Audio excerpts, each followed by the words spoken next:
number 10-351, Palmer and Erie Street, Southeast. The speakers are asked to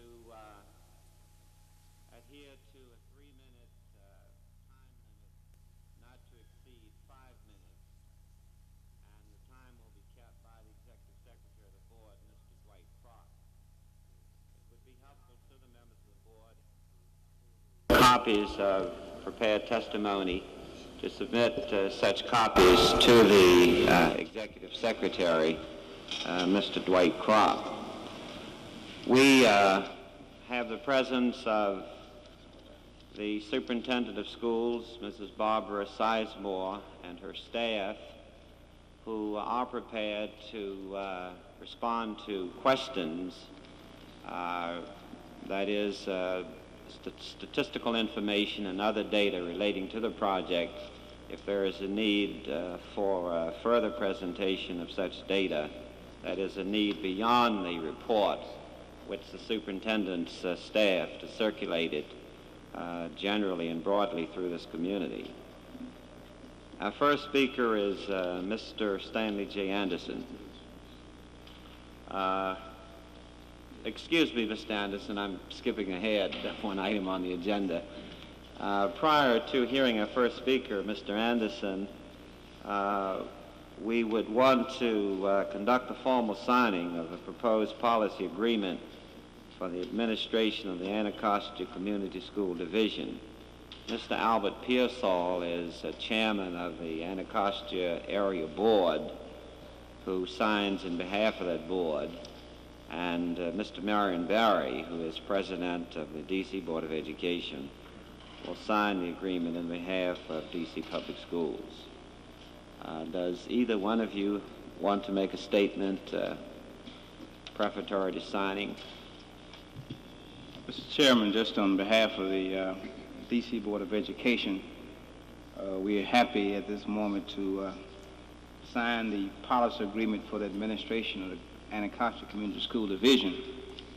This was an agreement worked out between members of the Board of Education, the D.C. Central Board, and the Anacostia Board, and it calls for a number of things which I'm sure you can read later in the agreement. Mr. Pearsall is very familiar with it because he was part of the team that put it together.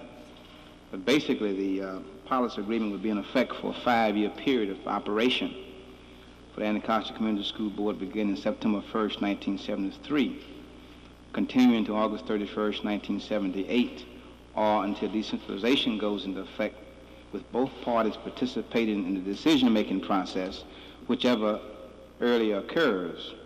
Either party may be open to discussion of any part of this agreement during that period, but no changes shall be made without the mutual consent and acceptance in writing by both parties. And this was formally agreed to on Monday, 26, 1973.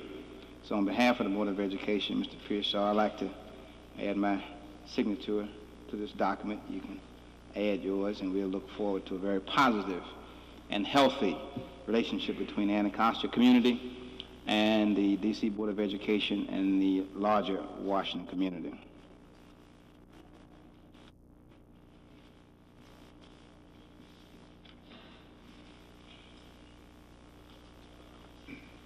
I'd like to take this opportunity to thank you, Mr. Barry, and all members of the D.C. Board of Education, as well as members of the Anacostia Community School Division, Area Board, local board members, and community and friends. It is an awesome responsibility that the Board of Education is entrusting to the area board, and God willing, we'll try to live up to that trust.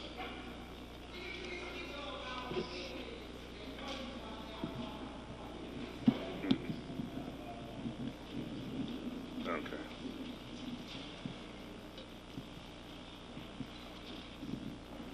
I would like to take this opportunity to thank Mr. Barry and all members of the DC Board of Education, members of the Anacostia Community School Division Area Board, Anacostia residents, parents and friends, for this awesome responsibility that is being entrusted to us, assuming the responsibility for operation of this division, these division schools. God willing, we'll live up to that trust.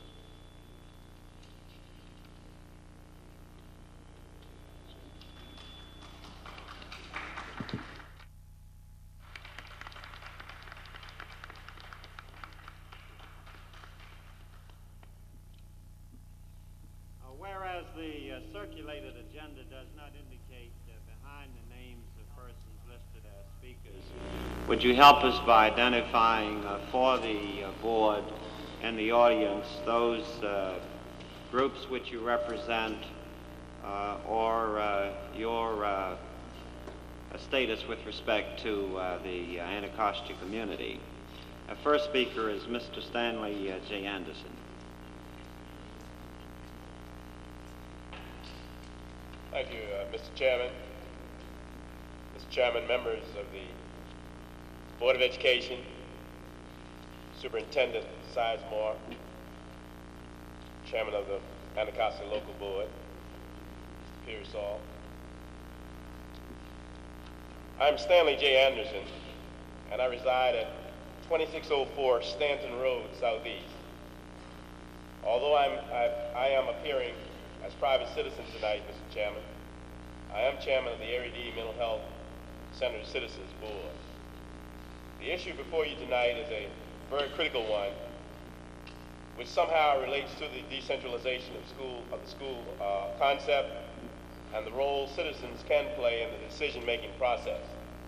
Historically, Anacostia and the area in particular has been long neglected, but in your concern and haste to lessen the gap of the lack of services and relationship to the number of facilities and the needs of the people of the Southeast area, there has been a flagrant lack of coordinated and comprehensive planning here and in the city at large.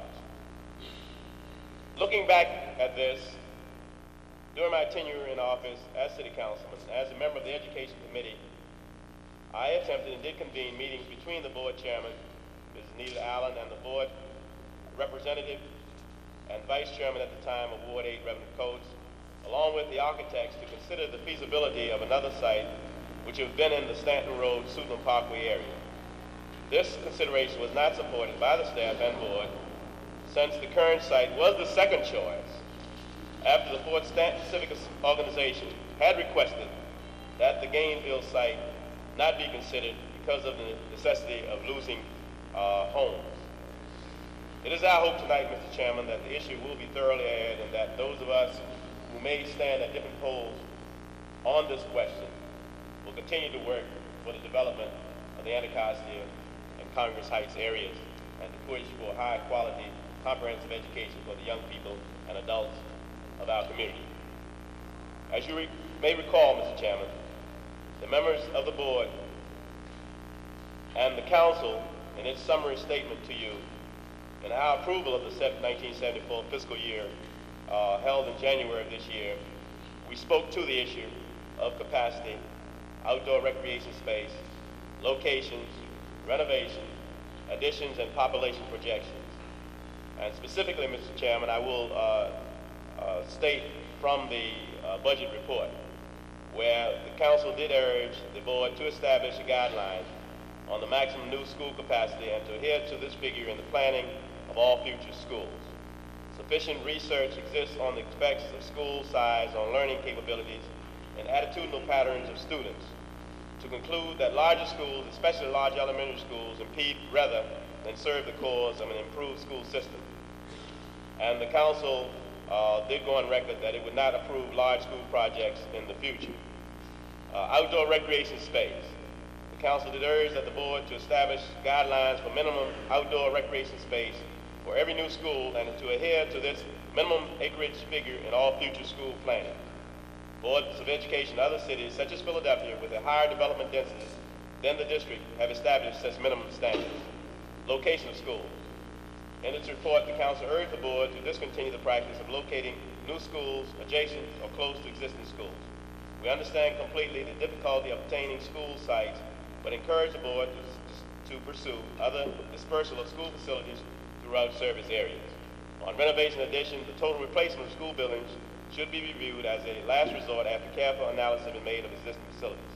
On population projections, the committee wishes again to note that all available statistics point to a decrease in the number of elementary school-age children throughout the next decade, a point the school administration stoutly refused at the time of this report, and we were not acknowledging, and there are some problems, I guess, on projections today.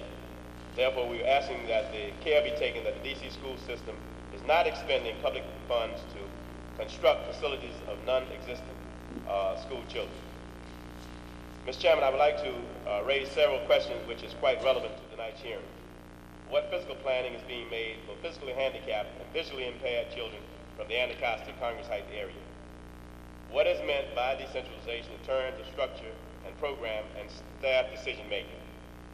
Who will make decisions to hire and fire staff, to order supplies and equipment? How does the workload and staffing ratio compare with the other school systems throughout the country? And what effect will this increased facility have on the pupil-teacher ratio? Mr. Chairman, your decision based on the hearing tonight will answer some of the questions I've raised. The Board of Education priorities and long-term planning goals are being questioned because, in fact, the question of local school board chairman of this particular school area, and she is hopeful that there will be some limitations on the current figures of somewhere in the neighborhood of 1,458 students at Moulton, excluding volunteer busing, and the proposed building of between 1,300 and 1,500 students completed, also competing with the population of Our Lady of Perpetual Help St. Teresa population of nearly 400 at the Our Lady of Perpetual Help site. Mr. Chairman, we feel it is a moment of opportunity to plan where the system is going now and 5 years from now. As you will know, it is time to plan for the future education of the children of the city. We know that planning for the education needs of the city cannot be done in isolation, nor can the burden solely rest on the Board of Education alone. The opportunity here, Mr. Chairman, for the Board of Education and the mayor to arrange a planning effort with the Municipal Planning Office so as to not overburden the nearly, would not to have a population of something like 3,000 elementary children in a 2-block radius. This is the opportunity, we feel, to integrate planning goals and priorities with related, non-supportive educational services, such as health with the Department of Human Resources. The library services are badly needed in the area, and the new director of and superintendent of the schools and the library board should look at the concept which the library board has developed relative to the fact that they're not going to develop buildings, but they're hoping to try to utilize existing facilities. And this would be an excellent opportunity for the schools and the board of the libraries to demonstrate a new dimension in the area, which has only mobile services as far as library services, and there isn't a library within 10 blocks in any direction. Then the question about instructional support services, such as homework centers or a homework center, is badly needed. Quiet places set aside for study and adult assistance. Tutorial service, an instructional resource center to relate to students who continually experience massive retardation in realizing the minimum goals of mathematics and reading, can be diagnostically and prescriptively treated at various levels to bring them up to grade level.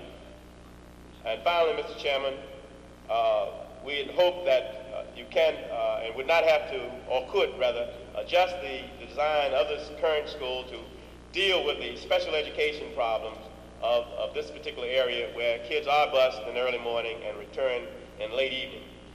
And your very extensive report developed by your very competent special education staff, which worked very hard to devise this plan, has been accepted basically by the community and Congress to some extent, but that it be considered as an alternative to a 1,500 population in this particular facility. Also, the exploration of adult education and some concepts may be given to career development, especially in the area of education for parenthood, that kind of program where young people in neighboring junior high school could be involved at the school. Mr. Chairman, members of the board, the community is looking to you for a solution for the agonizing problems of this area. You have, we feel, within your resources to solve this current impasse, which is developing here in Anacostia.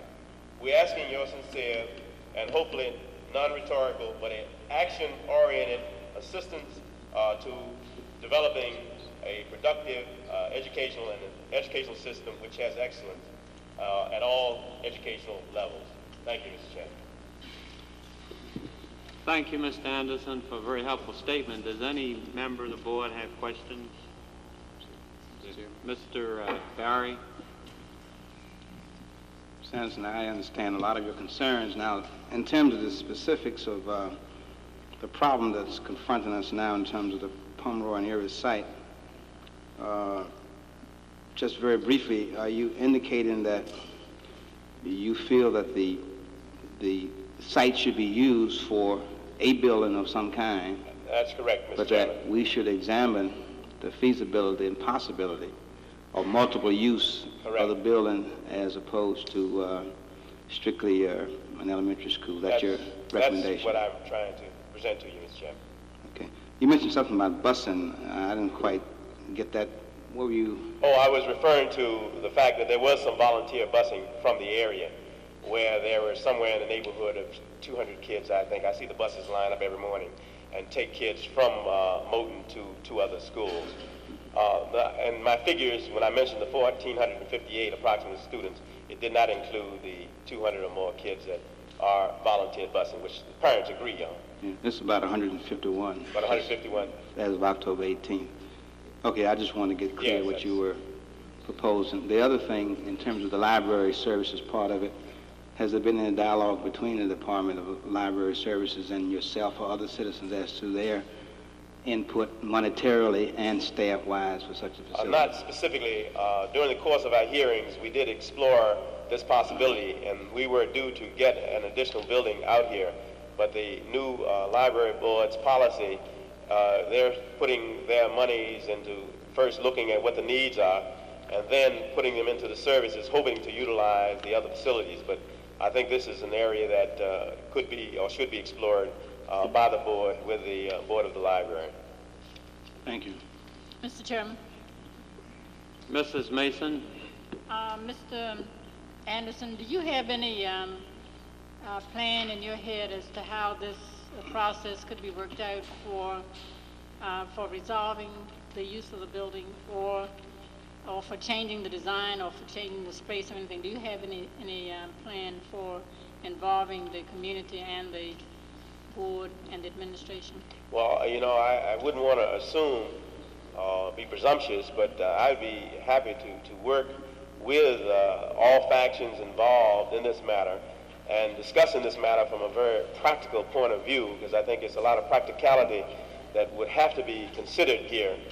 Thinking in terms of where the Board of Education stands on this matter, with the kind of budget process you've gone through, where you did have to cut out some projects, and you did include the Anacostia in the process.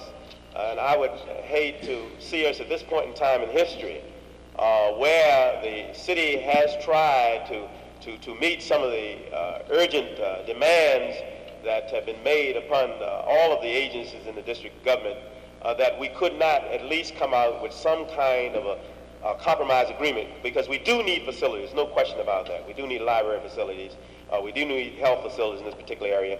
But I think one of the great concerns of the people who reside in this area, who struggle to buy their homes, would be hope that, and they feel strongly that 3,000 kids in any kind of a setting, and if you had the experience that many of us have in the morning, watching the traffic, watching the kinds of congestion problems, and then looking at a high school like Ballou, which has 2,500 students, 118 entrances, and the kinds of problems they're struggling with down there.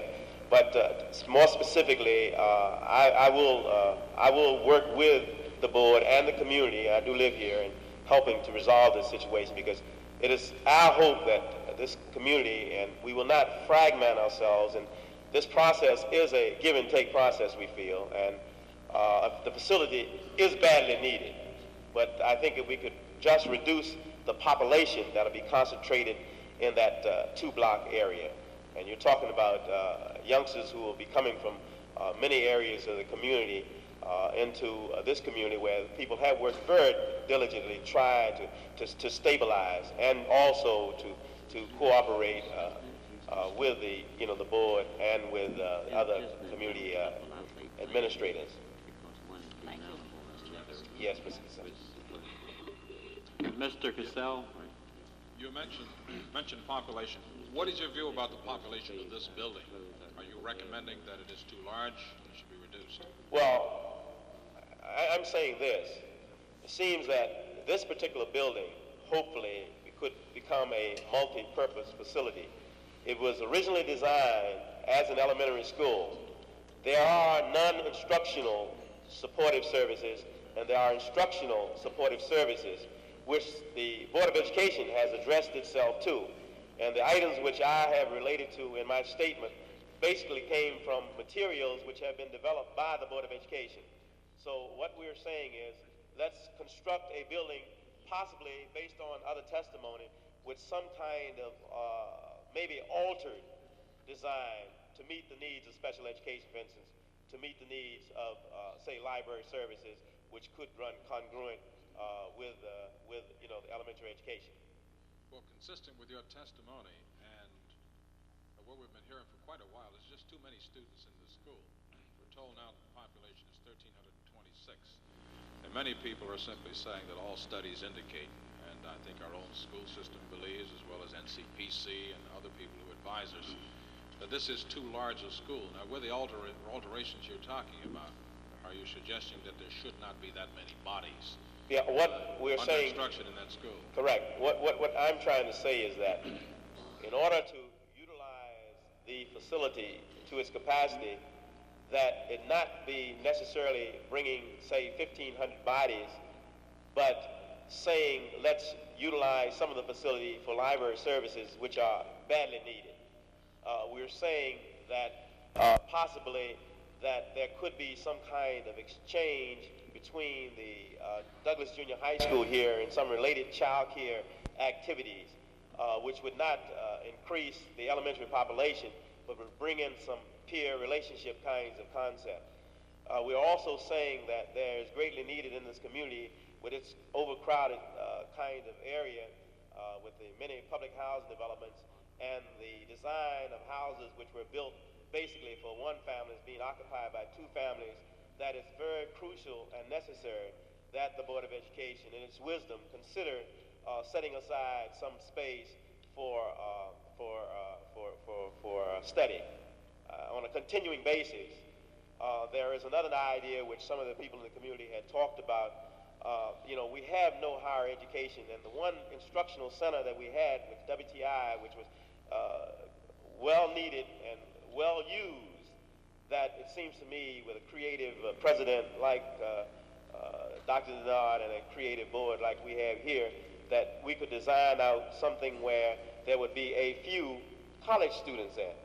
What I think I had been hearing, and I may be misinterpreting, based on what we view each morning as we go to the mailbox to pick up mail, and the kind of congestion and the kinds of related problems, and also there are studies, and I can get the studies where school size, I'm not saying how accurate the studies are, but that there is some effect on school size and learning. Now, I know that's going to be debated because we've been through that in the informal sessions with the president and also during the course of some of our hearings. But I think we could produce that kind of research. Well, you don't have any specific maximum figure of elementary school children that you would recommend for this project? Mr. Chairman, I would sort of leave that to the wisdom of the educational experts and to architects who would be designing for open classroom kind of concepts where maybe some rooms could be made larger for special reasons to allow study but I would not try to guess that. But what I am calling for, Mr. Chairman, which is clear, is some kind of a compromise based on the concerns which have been expressed. Thank you. Mr. Barry? I don't want to prolong this, Mr. Anderson, but I think this is a very important hearing, so I'm trying to get a few points out. Plus, I'd like to apologize in advance to the community that I had another engagement a little bit later. I'm going to stay as long as I can. A couple of things is that the recommendations, I understand it, is that once the new school is built, that the Nichols Avenue School and the 16th and Butler Street School at least be closed for the purpose in which they're used now in terms of the elementary education, except with the follow-through part of the program, Nichols Avenue. Now, those two combined enrollments come to approximately 770 students. And if we were to curtail the size of the proposed Pomeroy and Erie School, what is the suggestion we do with the students at Nichols Avenue who, under the plan, would then come to Pomeroy and Erie, and the 16th and Butler Street student who would also come, 339 at Nichols Avenue and 428 at 16th and Butler? What do we do with those students? They're still here in the neighborhood. Well, I support the community concept. It seems to me that the young people who are coming from the Butler School basically live in a small geographical area, which means that could be continued. The Nichols Avenue School, it seems to me, I don't know what your elementary population, but it's being used for a variety of purposes, which is not necessarily the public schools program, but it's being used for daycare. Now, what I'm sort of suggesting here is that why bring young people from Barry Farm, say, up to Fort Stanton to go to school when we have a facility there which is meeting some basic needs of that particular community. Also, the Butler School, which is a temporary school, it seems to me that we could think in terms of projecting some plans for that particular area, because it seems to me that some of that development down there, which is vacated, would make a fairly good school site. Butler Gardens, for instance, which is what, less than 40% occupied? Maybe less than that now, which is constantly decaying. Part of what has to happen in this area, we feel, is a down zoning and to begin to eliminate some of this housing and begin to bring in the kinds of supportive services which we have suggested in our testimony. Now, I'm not saying, Mr. Barry, that this would be finally accepted by the community, but it seems to me that in the course of looking at a comprehensive plan which would include the Barry Farms area, which would include the Butler area, which is developing very, very rapidly, and as I said, the houses there, which were built for one family, has 2 and 3 families in some instances, be looked at thoroughly to restudy this. We're going to ask you about the Nichols Avenue School. Last spring and last fall, when we had a problem with the boiler and some other stuff down there, a number of the parents who had children at that particular school were urging that we close the school down or tear it down or do something. And send their kids all the way to Moton? I mean, were they supporting that? Did they know where the kids were going? No, that's not. Just a point of correction. Yeah. The board's policy is to maintain the Nichols Avenue School. That's right. And adopted a resolution calling upon the D.C. government to install new boilers in there as incidental to that continued use. Now, there have been some problems with respect to that resolutions being implemented by the district government. But insofar as board policy is concerned, the Nichols Avenue building is not in a phase-out status, but is to be maintained. Additionally, we might comment at this point, there is a growing concern in the community that Nichols Avenue, which is the old Bernie, and hence has tremendous historic value, be maintained. That's just a question, isn't it? Well, I think Mr. I would like to Chairman. say that, we did support that, and there was quite a bit of conflict when there was a principal there who wanted it torn down to be used as a playground, and the community supported the idea of utilizing that facility, because although a building may be old, you can go to Harvard and other great schools of educational centers, and you'll find that they are historic buildings, but the thing we have to do is upgrade the facility.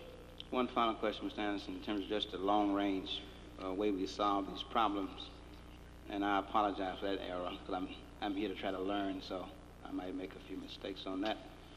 That in August of '71, the planning committee for the proposed school sent a letter to the board at that time indicating their satisfaction with the site and with the capacity as outlined. And as I further understand that the same set of information in terms of projected figures and population densities were fairly accurate to plus or minus 1% or something like that. How do you account for the change in attitude in terms of some of the same persons who at that time were endorsing the school, which means it went forth? You know, I can't, you see, I can't accept your premise unless I see the figures, you know, based on the projections, because the helter-skelter way that, you know, the area's been rezoned and conversions have been, I'm not sure that those projections are accurate. I'm sure you can make figures, you know, say anything you want. If you're going to say, bring kids from Barry Farms, you know, up here to Fort Stanton, you know, to school, well, you know, I think you're breaking up communities there. But as far as attitudes of this community is in a process of trying to get the kinds of services that have been long neglected. And what develops, and I mentioned I was with the Area D Mental Health Center board, and part of what's happened here is a lot of frustration. And, you know, when you don't have any facility, and people here also, some have kids in elementary school, have different feelings than people like myself who have a son in high school, you see.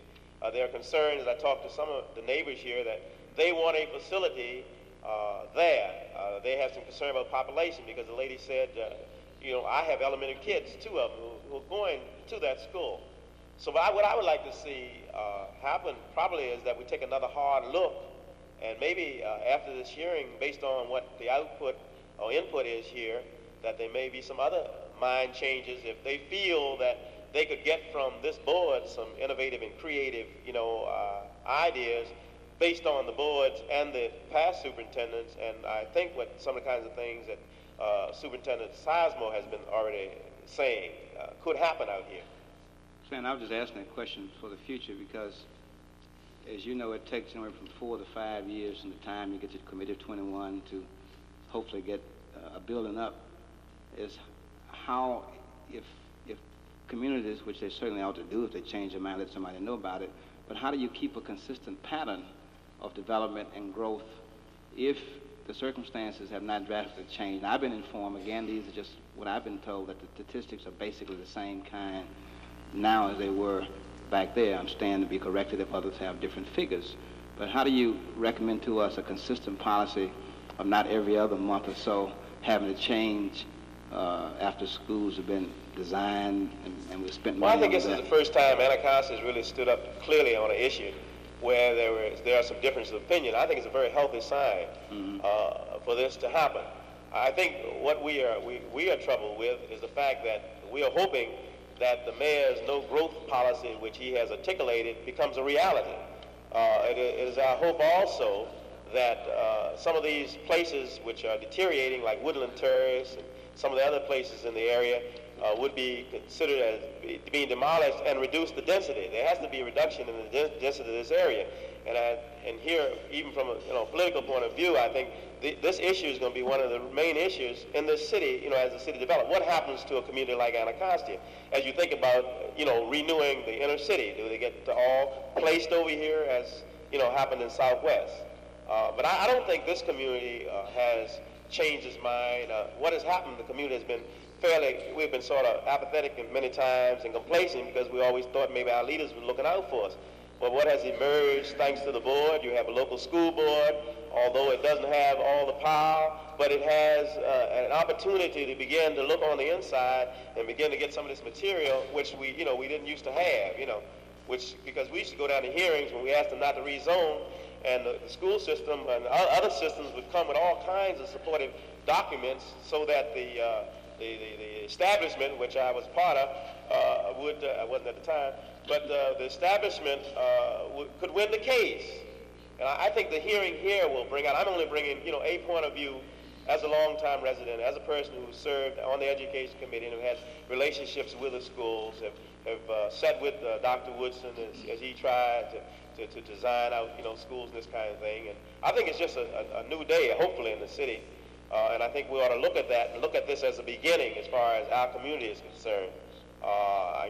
With a bad night like tonight in the big auditorium, this is not a bad turnout.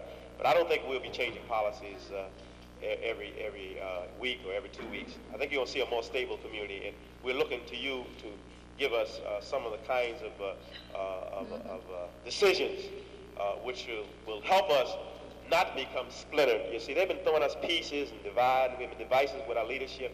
They call one downtown and leave the other one home, that kind of thing. I think we're beginning to sort of, get over this. I think the people are looking, for a new day. I think the fact that you come to our community and have our chairman of our board sitting here with you on equal footing with you, I mean, that in itself is an excellent gesture. Now, when you get behind the door and y'all sit at the conference table, I hope you'll listen to his voice. That's the kind of thing that we hope will happen, and we're looking forward to happening with this particular board. But we really hope that you really consider seriously, and we know the problems you're going to have when you go up on the hill or go to the council, but I think we could assist in that, and I think the community is ready if you want them to go up and let Mr. Natchew, who comes from Kentucky where the population is low, and let him see some of the problems we're faced with out here in this particular community. I think we're prepared to do that. Mr. Chairman. Yeah. Mrs. Mason? I would just like to ask one further question, which is related to Mr. Barry's question. In August 1971, the Planning Committee for the proposed school sent a letter to the President of the Board of Education indicating satisfaction with the site location and the school design. Now, that was then. And what year was that? That was 1971. 71. My point is that in that interim period, changes took place. And if the Board of Education were to adopt a policy which says that even after going on the Hill and getting the money for the construction of a new school, we would think it feasible to re-examine that school and the neighborhood and the whole educational thrust. How do you think that would take with the council? You've been on the council. How do you think that would take with the council if we were to go back to them after they've gone through the budget process and say, now we'd like to take another look before we sign a contract? Because I think that is, that's one of the problems that we run into. And how do you think that would also take on the Hill? Yeah, I think, taking the look, I think if it's a cooperative look, such as they did with that design, that awful thing, when we had to kill that project on the receiving home, which was actually killed, which is a different nature kind of service. But I think as far as the council is concerned, one of the things that I did touch base with the current educational chairman to discuss the issue with her, and I asked that she raise the issue with the school system to look at alternatives. That's always been my position. I could not, in good faith, support saying, let's end this project when we don't know what the city's going to do as far as who are they going to send out here, with the population. You're not quite hitting my question. My question is, let's forget stopping this project. Let's talk about board policy for future projects. If the board wanted to adopt policy which says that even after we've gone through the budget process and have gotten the money for X project, that before we sign a contract, we go back to the community to review what the problems are and see if this is what the community still wants and needs. Do you think that kind of thing would go with the city council, with the mayor, with the folks on the Hill? Well, when you say go back, I think there ought to be some real legitimate reasons. If there are some population figure changes which you can readily note. If you look at a community and see that there are changes taking place as far as rezoning and becoming heavily populated very quickly, as happened here, then I would say yes. But I think the process oughtn't be with the idea of going back with changes, but just touching base with the community and seeing what are the statistical or the social indicators which would justify the change. I think the community should come to you as this community did and ask you to listen. But I don't think that you can, in your deliberations, with the many projects that you have going, to come back and formally set up a review process unless a lot of time is. 2 years is a long time. Yeah, I understand that, excuse me, Mr. Chairman, for enlarging on this, but I understand that that kind of policy has been adopted recently. I think in Chicago, someone was telling me today, was that? I think it was Chicago, and some other place where before projects are begun, the board does go back to the community to review to make sure that what is about to be done is what is needed in that community, and that changes have not been made which would affect what is about to be done. Thank you. Okay. Yeah, Mr. Anderson, I want to thank you for a very exciting and helpful presentation initially, and also discussion in response to questions. I have one question before you leave, and I recognize that the question does not relate to the City Council, but relates more directly to the executive branch of D.C. government. But early on, with respect to this project and in general, the idea of spaces for additional school space in Anacostia, at a request initiated by the Board of Education, the National Capital Park Service offered 2 sites for school spaces, and the D.C. government was not prepared to reciprocate at those conditions of transferring to the Park Service something comparable which would enhance parkland. Now, I know that that occurred in the executive branch of the government, but I'm wondering, since you are most recently involved as a city councilman, do you have any knowledge that the city's position might have changed? And Well, that you know, I alternative think sites might now. Park Service, position sometime, changes. I think it would be that we'd have to look to see what the city has to offer. For instance, I think when you did have the meeting with Park Service relative to the Oxen Run and other sites, I think it depends on the amount of encroachment, that takes place.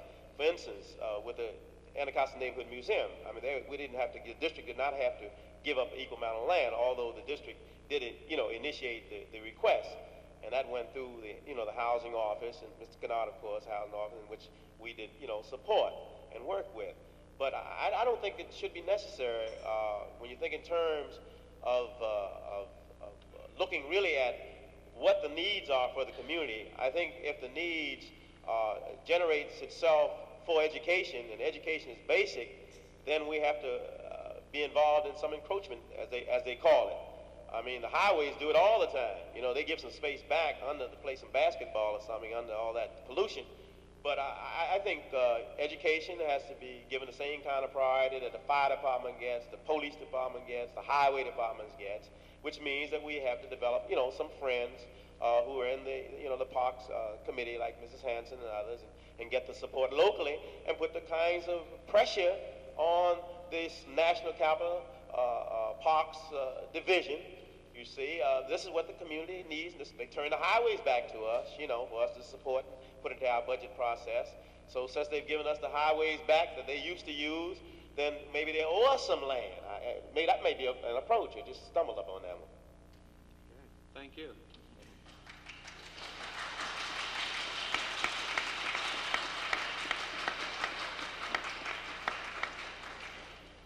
Our next speaker is Mrs. Louise Tillery.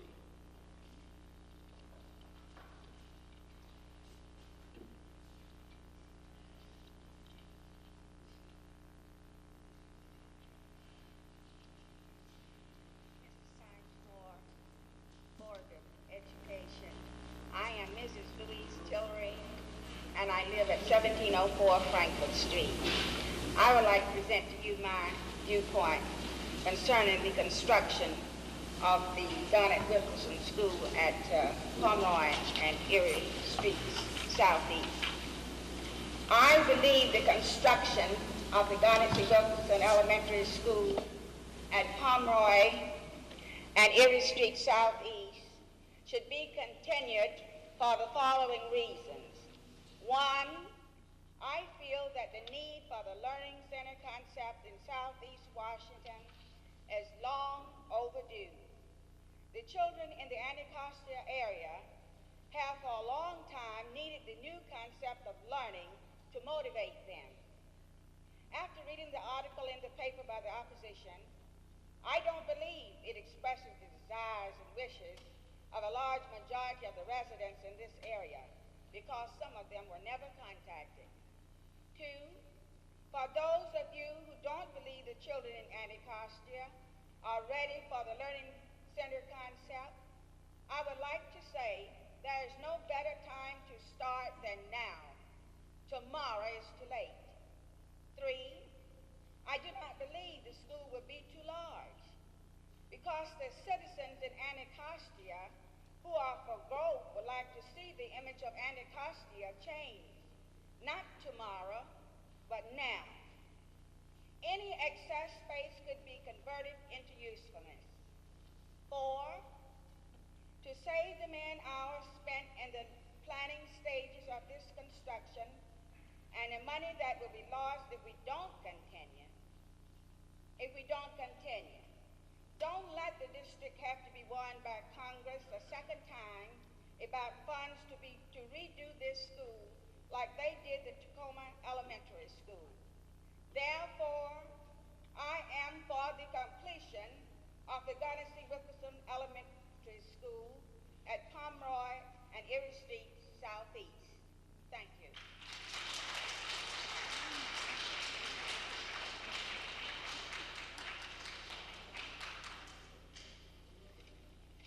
Thank you, Mrs. Tillery.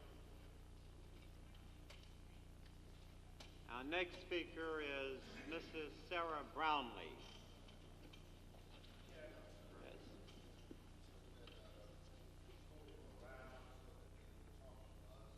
Good idea, Mr. Dale.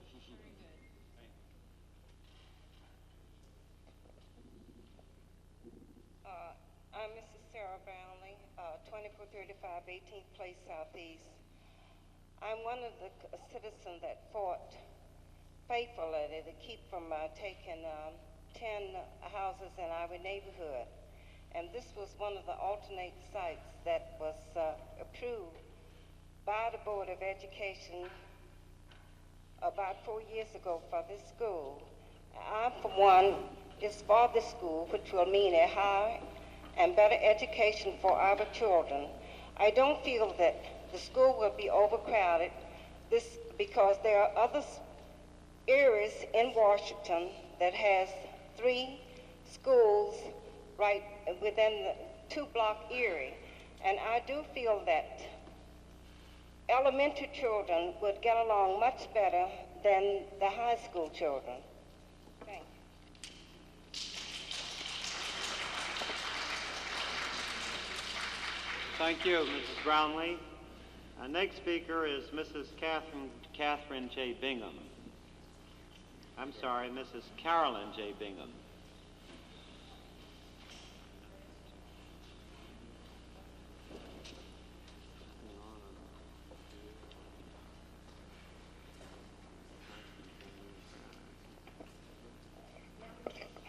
Members of the school board, ladies and gentlemen, I am Mrs. Carlin J. Bingham. I live at 1800 Morris Road Southeast. I am president of the Fort Stanton Civic Association. I am the mother of a school-aged child who was bused out of Moton, attended overcrowded classes here in this building, and is now enrolled in a parochial school in a class of less than 20 students as compared with the 28 to 32 students in last year's class here in the public school. In a report entitled, quote, Washington's Far Southeast 70, prepared in the Office of Assistant to the Mayor for Housing Programs, Community Renewal Programs, District of Columbia, directed by James G. Banks, Assistant to the Mayor for Housing, it is stated that municipal government officials in the District of Columbia as well as the elected Board of Education, are increasingly aware of the crisis of massive school overcrowding in the far southeast. Schools are so overcrowded that effective education is impossible. Elementary school enrollment, for example, is 83% greater than planned capacity. Facilities intended for 11,163 students house 19,582 students. In addition, 843 children are bused to elementary schools elsewhere in the city to relieve overcrowding. At present rate of school construction, overcrowding will not be eliminated until at least 1988. Far Southeast needs 386 additional elementary classrooms. Between 1965 and 1969, about 22 elementary classrooms per year were built. At this rate, it would take 18 years until 1988 to build the 386 classrooms needed just to accommodate present enrollment. It should be noted that since the reorganization of the city government in 1968, the rate of school construction has begun to increase, but the deficit remains substantial. These figures assume that population will remain constant, but population in reality will grow. Without effective density controls, population could increase by 37,000 to 40,000 in the next decade, and elementary school enrollment could rise to over 27,000 children. Rather than 386 more classrooms, Far Southeast would need 699 more classrooms in the next 10 years. At a stepped-up construction rate of 30 classrooms per year, overcrowding would continue until 1994. The above report recommended that school construction for schools of appropriate size on adequate sites be stepped up to revamp public facilities and services to meet pressing needs. In a recent publication of the Washington Center for Metropolitan Studies entitled People and Government, Changing Needs in the District of Columbia, 1950 to 1970, by Eunice C. Cryer, dated 1973, it is stated that the mix of age groups in the district's population has changed enormously since 1950, with consequent effects on needs for certain types of services on the ability of the population to furnish them. Put most simply, those age groups most in need of special services have generally grown in number during the past 2 decades, while those most capable of providing services through their income-producing and tax contributions have decreased. Some of the most important changes in age composition since 1950 have involved children, especially those of school and preschool age. The school-age population, 5 through 17, increased by 45%, or 51,000 children. In 1950, 1 of every 7 child residents of the district was a school-age child. By 1970, the proportion had risen to more than 1 in 5.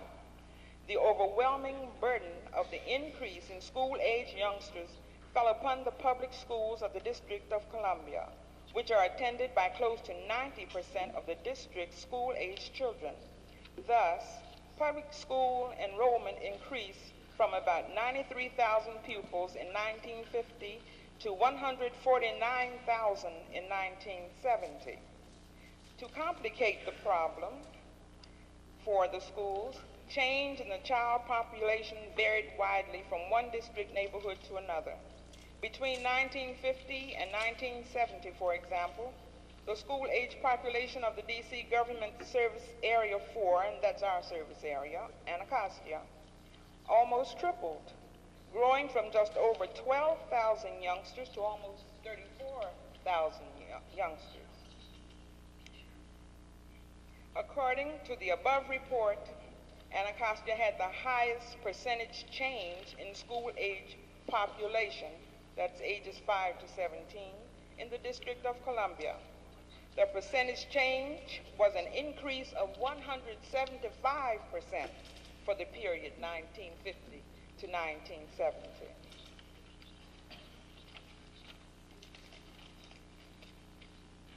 Based on the statistics and continued planning and development, it is obvious that there is a great need to put forth every possible effort to satisfy the identified community needs in the area of education of the entire Anacostia area.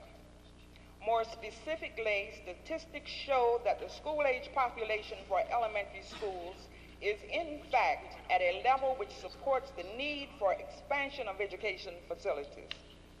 The Fort Stanton Civic Association, after review and analysis of the above information and lengthy community discussions, support overwhelmingly the continued construction of the proposed Garnett C. Wilkinson Elementary School to provide a very much needed educational service for children in the community. The above stated position is that of a majority of concerned community residents in Anacostia, and specifically in areas nearby the proposed school building site. This position is based upon a commitment to assure quality education for our children and genuine support to the D.C. Board of Education in its efforts to improve public education.